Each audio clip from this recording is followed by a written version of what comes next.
On this Thursday night, deadly delay. There was numerous officers at that classroom, numerous. Concerns officers wasted precious seconds in Uvalde. Plus, they went in front of my classmates to help to save them. A survivor shares his story of heroic teachers. Tracing monkeypox, where the outbreak started, and the search for new cases. Housing sticker shock. It is a bit heartbreaking that things are the way that they are. The rite of passage that's increasingly out of reach. And goodbye to a good fella. Really funny. Really funny. The shocking death of acting legend Ray Liotta. Global National with Donna Friesen. Reporting tonight, Chris Galis. Good evening and thank you for joining us. Dramatic and disturbing new details are emerging about the way police responded to a shooter at that elementary school in Uvalde, Texas, with one young survivor recounting the terror he experienced and the heroism he witnessed. And when I heard the shooting through the door, I told my friend to hide under something so he won't find us. We have a door in the middle and he opened it and then he came in and he crouched a little bit and he said it's time to die. They were nice teachers and they went in front of my classmates to help to save them. As we hear those harrowing stories from young survivors, we're also learning more about how the horror unfolded on Tuesday. Jackson Proskow joins us now live from Uvalde, Texas tonight with more. Jackson. Chris, the trauma experienced by so many is really coming into focus with those horrific stories from those young children who are inside that schoolhouse.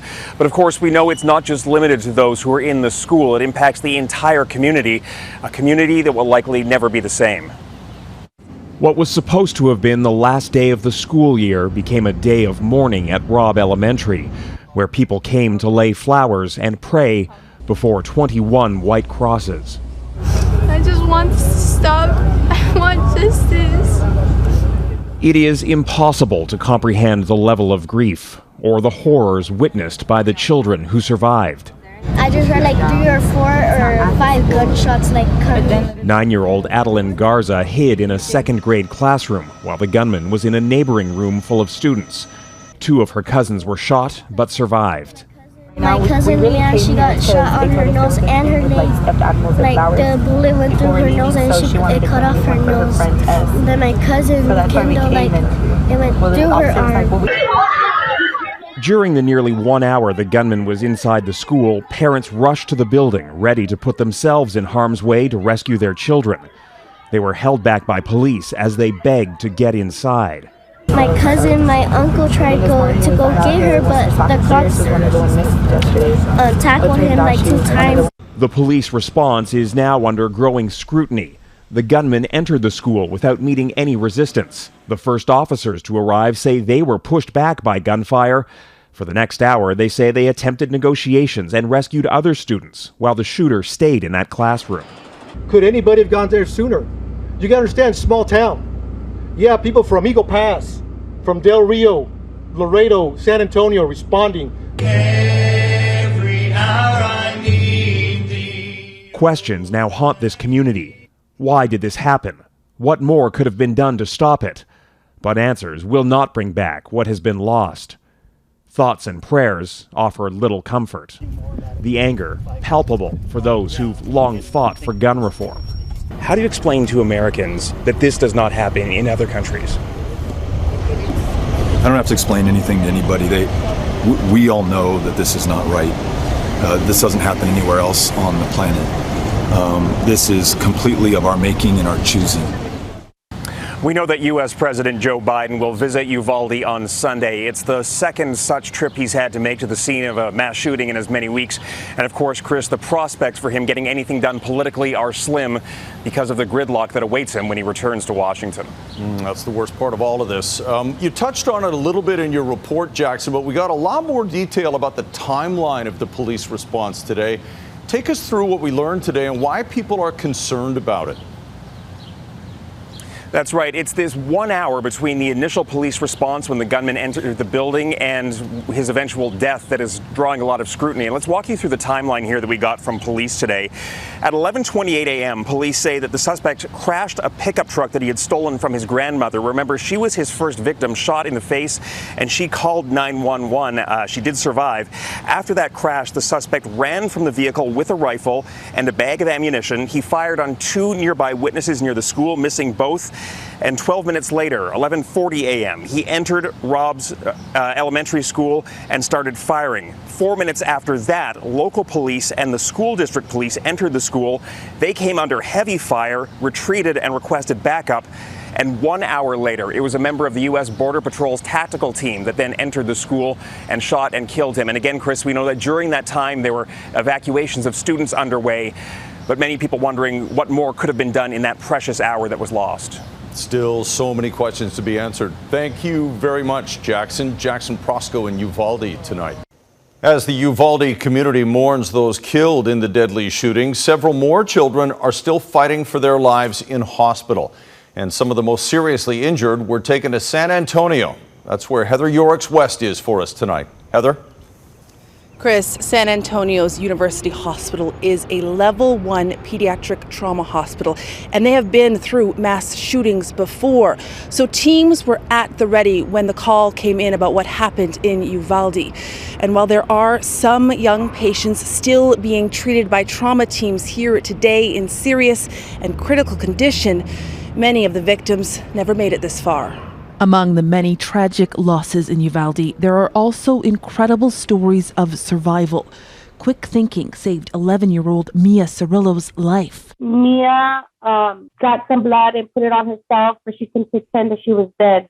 The fourth grader was injured and taken to hospital, but later released, left now to heal from an emotional trauma greater than any child her age should have to face. This is going to bring up all kinds of fear of going to school, fear of the world, fear of safety. Why aren't adults doing something about it? This is part of their life fabric now. So this experience will never go away.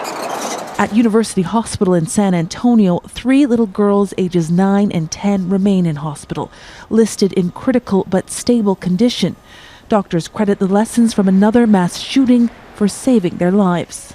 And the reason why we feel like we have survivors from this incident related to what we learned from Sutherland Springs. Unfortunately, we learned from Sutherland Springs. In that shooting 5 years ago, 26 people died, including 8 children and an unborn baby.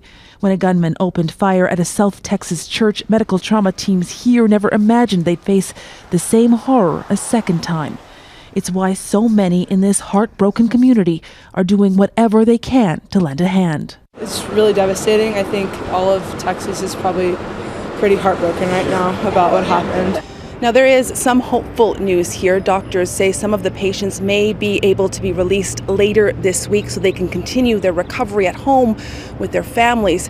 But the physical and emotional scars may be with these kids forever. Chris? No doubt. All right, that's Heather Yourex-West in San Antonio tonight. Thank you, Heather. Multiple schools were put into lockdown in Toronto this afternoon after reports of a man with a gun near an elementary school. Police officers ended up shooting and killing the suspect. Officers responded to calls about a man walking with a rifle. That's when the schools were put on alert. The police chief says he can't speculate on a motive at this time. Ontario's police watchdog has now taken over the investigation. Public health officials continue to watch for more monkeypox cases in Canada, with 1 confirmed in Toronto and 25 in Quebec. But giving out more information about these cases is proving to be controversial. Jamie Mauracher has more on the stigma surrounding the virus. Each day, the number of confirmed lab tests for monkeypox continues to grow. In Quebec, officials are fast-tracking vaccination plans. It's a serious outbreak of monkeypox. A single dose of the smallpox vaccine, known to be effective against monkeypox, can help if given within 4 days of exposure. So far, the Quebec patients are men between 20 and 30 years old, with 1 under 18. Doctors tell Global News the suspected origin of the province's outbreak is a sauna in Montreal. Dr. Robert Pilarski treated one of the first cases. He actually got it from G.I. Joe, so this is the suspected epicenter of the epidemic. A detail Quebec health officials would not confirm, concerned it would stigmatize the community. But experts worry holding key information back from the public is problematic. I think hiding it then makes it even come out another way, which is that men having sex with men is bad. I think it really does speak to this broader culture where we're uncomfortable with the idea of sex and we're uncomfortable talking about sex. Monkeypox is not considered a sexually transmitted infection, but does spread as a result of close, prolonged personal contact. It can also survive on surfaces like bedding. Toronto Public Health was quick to name 2 local clubs connected to its first case of monkeypox, Axis and Woody's. Bioethicist Carrie Bowman says these details matter. I would argue it is important to identify where it's coming from because, you know, if you don't, then people are not in a position to protect themselves. In Montreal's Village, some sauna patrons say they haven't seen warnings about the virus. Others say employees are encouraging increased safety measures. They really want to diminish the propagation, he says, of not only the virus, but stigma and hate, too. Jamie Mauracher, Global News, Toronto. 2 captured Russian soldiers pleaded guilty today to shelling a town in eastern Ukraine during the second war crimes trial of the conflict. The Kremlin still denies it's targeting civilians, but as Jeff Semple shows us, Ukraine says it's found evidence of more than 10,000 possible war crimes and identified at least 600 suspects. On the morning of March 15th, Ola went looking for her son. And this is what she found. The charred remains of his vehicle and her son in the driver's seat. I put my son's remains into a bag and carried them on my back, she says. She then walked 15 kilometers to bury him here in the backyard. Her son's friend told her they were driving a shipment of aid to their Russian-occupied town when they were attacked by a Russian tank. She returned to the scene this week, joined by a team of police and forensics experts tasked with investigating Russian war crimes. The prosecutor says they're investigating more than a dozen war crimes on the outskirts of Kharkiv, all involving civilians killed while under Russian occupation. A war crime is any instance where civilians are deliberately targeted. For example, this apartment building blown apart by 2 bombs allegedly dropped by a Russian warplane. 9 people were killed, and this is now being investigated as a possible war crime. Residents say the bomb's impact shattered windows and turned shards of glass into projectiles. My grandchildren were covered in blood. They were rushed to the hospital, this resident says. Along with targeting civilians, war crimes can also be linked to a particular weapon. In this town, a few hours south, the mayor shows us neighborhoods riddled with these shrapnel pellets, like the kind found in cluster munitions. Cluster bombs typically disperse in the air, spreading smaller bombs indiscriminately over a large area. They're banned by most countries, but Global News saw evidence of cluster submunitions in several areas. The whole town is like this, the mayor says. With a pre-war population of 9,000, Barvinkova has no military infrastructure or strategic value. 11 people have been killed here, including children. They're targeting civilians, the mayor says. There isn't a single street in our town where homes haven't been hit. On this nearby road, a resident returned to find her house destroyed. She collected these fragments from a Russian rocket.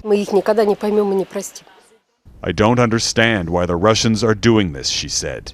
We will never forgive them. Jeff Semple, Global News, Kharkiv, Ukraine. Game over before it even began. Coming up, why Canada is canceling its soccer match with Iran.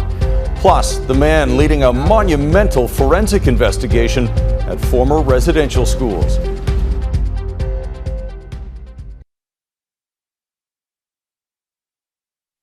The discovery of 215 suspected unmarked graves on the grounds of the former Kamloops Indian Residential School last year shocked many Canadians, even though survivors and elders have known about it for decades.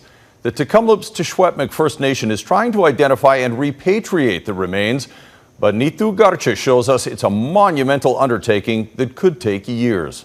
So I'll count the numbers in Blackfoot. 1, Nitukska. 2, Natuka. Eldon Yellowhorn is an Indigenous Studies professor in BC and an archaeologist. He started researching burials near Canada's residential schools in 2009. There was just not as much attention paid to these cases. The Harper government denied the Truth and Reconciliation Commission's request for funds to find the graves. In 2012, Sioux Valley Dakota Nation in Manitoba started its own search, which Yellowhorn has been a part of. We have identified 104 burials in the cemetery, and we've been working on this project since 2019, so we're actually quite well advanced in our research. And to date, we've been able to recover the identities of 98 of the children who are buried in that cemetery. They've done it using archives and oral histories, which Yellowhorn hopes can also help identify children from the hundreds of unmarked burials near Kamloops. This is not something that's going to happen in 1 or 2 years.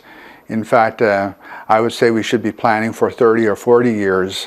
Here in BC, the RCMP has opened a file with Tecumloops-Teshwetmik as the lead official. Nationally, starting this year, the RCMP will be getting $5.1 million in funding, in part to create 4 new positions to improve relationships with Indigenous communities and support their investigations. It could be 3,000 to 4,000 individual kids in graves across the country. For Yellowhorn, helping families find answers has a deeply personal connection. His father was an orphan who grew up in a residential school. And I never realized that he attended that school until I was working at the National Archives in Ottawa, and I found the letter where he was enrolled into that school. And that's part of the reason why he's hoping to partner with more communities conducting this research and potentially pursuing criminal accountability. Yourex-West Global News, Tecumloops-Teshwetmik. And a reminder of the support available for survivors of residential schools and their families. The number is toll-free on your screen. It operates 24 hours a day, 1-800-721-0066. Canada Soccer is cancelling a controversial men's match against Iran. It was to be played June 5th in Vancouver. Team Canada is preparing for the World Cup later this year. In the past week, though, Canada Soccer says the match became significantly divisive. Canada holds Iran responsible for shooting down a passenger plane in 2020, killing everyone on board, including 85 Canadians. Prime Minister Justin Trudeau said last week the match was not, quote, a very good idea. Priced out, how a whole generation of Canadians faces an uphill battle to buy a home.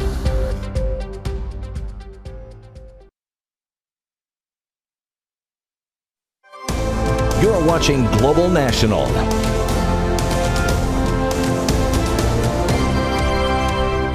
The Canadian housing market was red hot before the pandemic, but over the last couple of years, it's gone stratospheric. Here's Anne Gaviola now with part 3 of her Sticker Shock series, The Impact of Housing Inflation.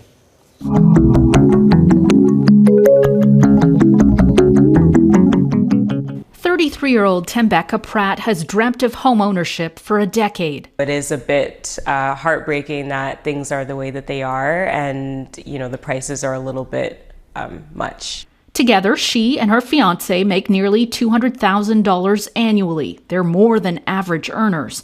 But with an upcoming wedding to save for and home prices on a tear during the pandemic, she's frustrated her prospects seem bleaker than ever. In Toronto, where the average house price is more than $1.3 million, the annual income needed to afford that is $228,000. The average condo is more than $720,000, which requires nearly $145,000 a year. A young person making a typical amount of money must now work 17 years across Canada to afford a 20% down payment for an average-priced home. In Metro Vancouver and the Greater Toronto Area, it takes 27 years. Ottawa, 14 years. It took just 5 years in the mid-70s. Deputy PM Chrystia Freeland calls it intergenerational injustice. We had a better shot at buying a home and starting a family than young people today. With interest rates rising to combat inflation, home prices have taken a little breather, but they're still up by about 50% across the country. To bridge that gap, incomes either have to skyrocket or home prices need to come down to earth. In the world of politics and our economy, housing has become this moment where what's benefited parents and grandparents has hurt their children and grandchildren. More than just an appreciating asset, for newcomers and young workers, homeownership is a rite of passage they may never reach. It's something that will outlive you and can create generational wealth. Anne Gaviola, Global News, Toronto. Next, one of Hollywood's good fellas is gone, remembering tough guy actor Ray Liotta.